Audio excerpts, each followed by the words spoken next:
Oui, bonjour, donc je vous remercie d'avoir cliqué sur cette vidéo. Alors aujourd'hui, je voudrais vous parler d'un slasher canadien assez obscur du début des années 80, donc il date de 81 pour être exact, hein, comme vous avez pu voir dans l'intro.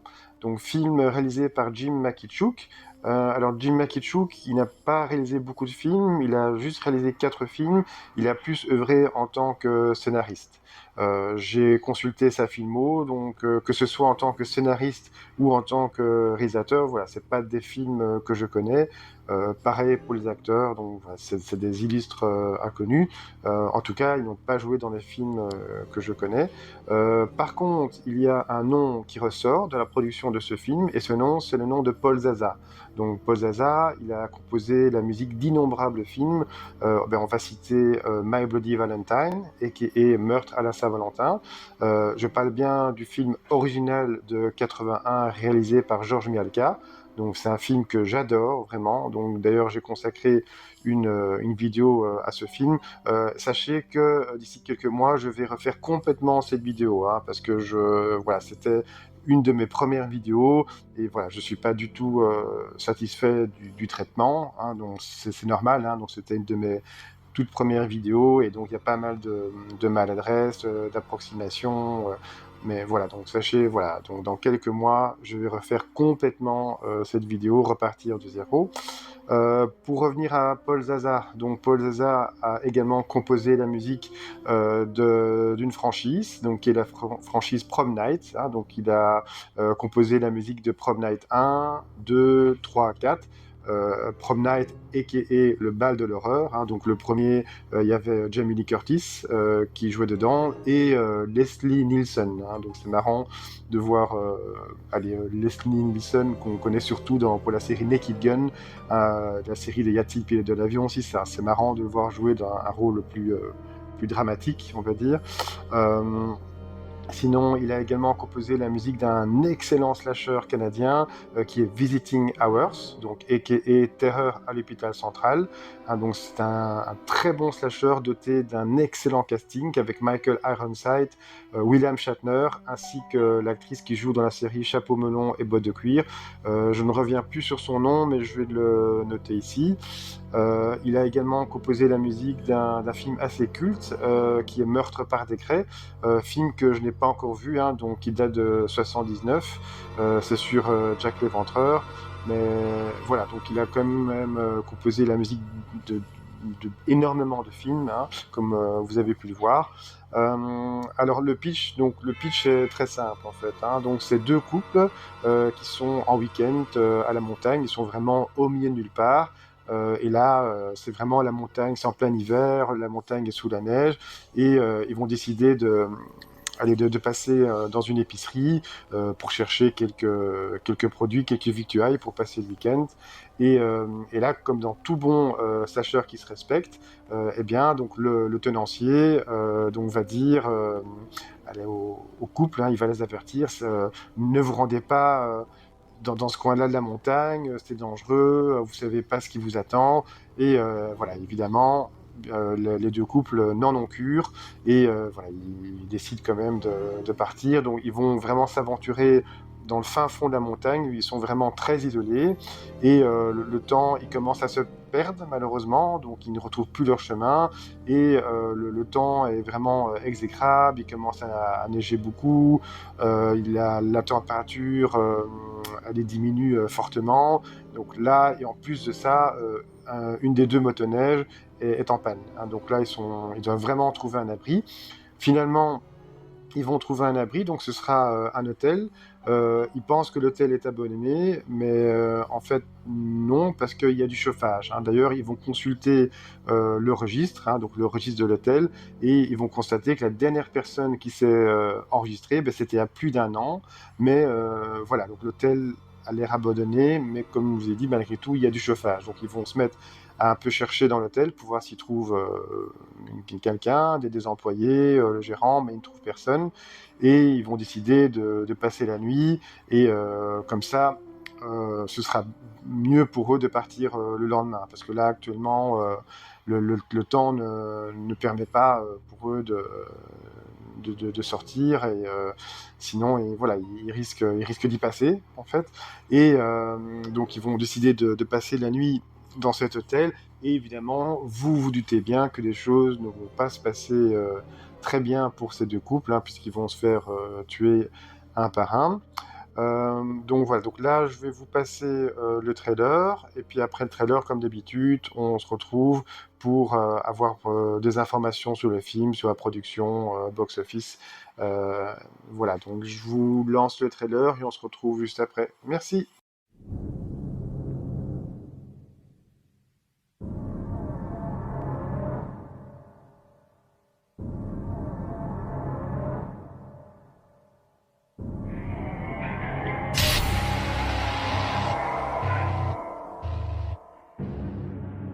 City folks always asking questions. Always gotta know everything.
Oui, voilà, bah écoutez, j'espère que le trailer vous a plu. Donc vous avez envie de voir ou revoir ce slasher canadien assez méconnu, hein, du début des années 80. Donc comme vous avez pu le constater, il ne s'agit pas du trailer d'origine, hein. Donc c'est un trailer modernisé. J'ai choisi d'utiliser le trailer modernisé parce que le seul trailer d'origine que j'ai trouvé, la qualité d'image et de son n'était pas bonne. Donc voilà, donc c'est pour ça que j'ai choisi d'utiliser ce type de trailer. Vous pouvez l'entendre à la musique, hein, que c'est un trailer modernisé, c'est pas du tout la musique d'origine, hein, c'est pas du tout une musique d'époque, bien entendu. J'ai aussi envie de parler de films que j'aime moins. Donc pas de films que je déteste, hein, je veux dire, mais de films que j'aime moins, tout simplement pour proposer un plus large panel. Et puis pour la subjectivité. Donc je veux dire, un film que moi je vais aimer, vous n'allez pas l'aimer, et vice-versa, ou bien vous n'allez pas l'aimer de la même manière, par exemple. Donc c'est pour ça que je voulais aussi parler de films que j'aime moins. Je ne vais pas parler de films que je déteste, j'ai pas envie de m'infliger ça, mais voilà, des films que j'aime moins en tout cas. Donc je veux aussi parler de slashers régionaux, hein, mais ça j'en parlerai dans une autre vidéo. Maintenant, donc quelques mots sur la production. Donc le film, l'année de production c'est 80. Le film est sorti en 81. Il a pu bénéficier d'une sortie cinéma, mais vraiment très réduite, hein, donc aux États-Unis et au Canada. Et d'ailleurs, j'ai même pas pu trouver de box-office, hein. Donc à mon avis, c'est lié au fait que c'était vraiment une sortie très réduite, hein. Et le film est seulement sorti en vidéo en 86, hein, donc aux États-Unis et au Canada, vraiment une sortie tardive. Euh, la plupart des acteurs, ils venaient de la région de Calgary, hein, donc c'était des acteurs du coin, hein, des acteurs locaux. Il y a une seule actrice qui, elle, venait de Montréal, et donc la plupart des acteurs n'ont pas fait carrière, à l'exception de deux actrices, hein, qui, elles, voilà, avaient quand même une petite carrière, on va dire. Mais voilà, donc pour revenir sur le film en tant que tel, mon opinion, voilà, donc c'est pas un film que j'apprécie énormément, donc c'est un film slow burn, hein, donc c'est-à-dire au rythme lent, voire même très lent, contemplatif, mais dans le cas de Ghost Keeper, pas dans le bon sens, hein, en ce sens que il y a des scènes qui sont rallongées, on voit clairement qu'elles sont là pour rajouter des minutes dans le film. Le rythme est très lent, mais voilà, on a l'impression que le film pourrait durer encore 2 heures de plus sans qu'il se passe grand-chose finalement en fait, hein. Donc c'est très contemplatif. Les acteurs n'ont pas l'air concernés, ils sont vraiment, ils jouent comme des zombies. Marty? Marty, what's wrong?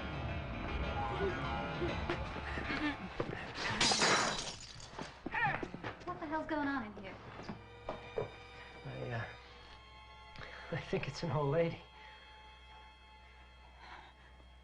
Mais la première demi-heure, ça va. La première demi-heure du film, ça va. Ils jouent de façon assez naturelle, ils sont assez bons, mais passer la première demi-heure, ouais, ils ont l'air vraiment ailleurs, ils ont vraiment l'air endormis. Est-ce que c'est un problème de direction d'acteur? Je ne sais pas. En tout cas, donc voilà. Et il faut savoir aussi que, comme le film avait un problème de budget, hein, donc il faut savoir que, arrivé à la moitié du métrage, hein, arrivé à la moitié du tournage du film, eh bien, quasi la totalité du budget était épuisée. Donc, ce qui fait que, aussi bien le réalisateur que le producteur, ils ont vraiment dû improviser, hein. Donc, de jour en jour, c'était vraiment la débrouillardise. Euh, et donc, ça se ressent très fort dans le film, hein. Donc, comme je vous expliquais, hein, donc, il y a vraiment des longueurs. Et encore pire, il y a des scènes qui manquent, hein, donc on sent clairement qu'il nous manque certaines informations, et donc c'est assez frustrant, mais dû à ce manque de budget, malheureusement, voilà, on n'aura pas ces scènes. Aussi, en tout début de film, lors de l'introduction, il y a la voix off qui nous parle du Wendigo, hein, le Wendigo qui est cet être surnaturel qui aurait vécu aux États-Unis et au Canada. Mais voilà, de Wendigo, par manque du budget, on n'en verra pas le bout du nez, en fait, hein. Donc, enfin, je veux pas trop spoiler, hein, donc vous le verrez dans le film, pour ceux qui n'ont pas encore vu le film. Et au niveau du body count, donc le body count, il y a très peu, il y a très peu de morts, il y a juste 5 tués. Les morts sont très peu spectaculaires, excepté une mort, qui, elle, voilà, qui est assez spectaculaire et qui implique un cascadeur, en fait. Mais voilà, encore une fois, pour ceux qui n'ont pas vu le film, je ne vais pas spoiler. C'est très peu sanglant, hein, donc il y a très peu d'effets gore, hein, le film est vraiment dry on the gore, hein, comme on dirait en anglais, aussi, hein, donc pour des raisons budgétaires. Il faut savoir donc qu'à l'origine, l'introduction du film devait être beaucoup plus nerveuse, hein, donc elle devait impliquer un personnage qui se fait tuer quasi directement, hein, donc c'est vraiment une introduction à la vendredi 13, et cette introduction, c'était lié au marché étranger. Mais finalement, donc, allez, cette introduction n'aura pas été retenue, mais par contre, la scène existe, hein, on peut le trouver en bonus. En tout cas, sur YouTube, vous pouvez retrouver cette scène, notamment sur l'excellente vidéo de Cess, hein, du site Hellbound Horror Show, hein, donc qui est vraiment un site que je vous recommande, hein, je vais vous mettre le lien là, en fait. Et voilà, c'est vraiment un excellent site, et il parle de Ghost Keeper, hein. Le budget du film, donc, c'était 750 000 $ canadiens, plus ou moins, en fait, hein. Et le film a pu bénéficier du tax shelter canadien. Rappelons que les premiers films de Cronenberg ont également pu bénéficier de ce tax shelter. Et voilà, mais malgré tout, ils ont quand même eu des problèmes du budget, hein, comme je vous expliquais il y a 2 minutes. Au niveau trivia, malheureusement, j'ai rien trouvé, hein, donc faut savoir, c'est vraiment un film fort obscur. Donc là, malheureusement, j'ai rien trouvé. Il y a un DVD qui est disponible chez Code Red, et en 2017, il y a un Blu-ray qui est sorti, donc toujours chez Code Red. Et aussi bien dans le DVD que le Blu-ray, vous trouvez le commentaire audio de Jim Makichuk, ainsi que des interviews des acteurs, des producteurs, le trailer. Et voilà, donc ça, voilà, si vous souhaitez vous procurer le DVD ou le Blu-ray de Code Red, donc je vais vous mettre le lien en description.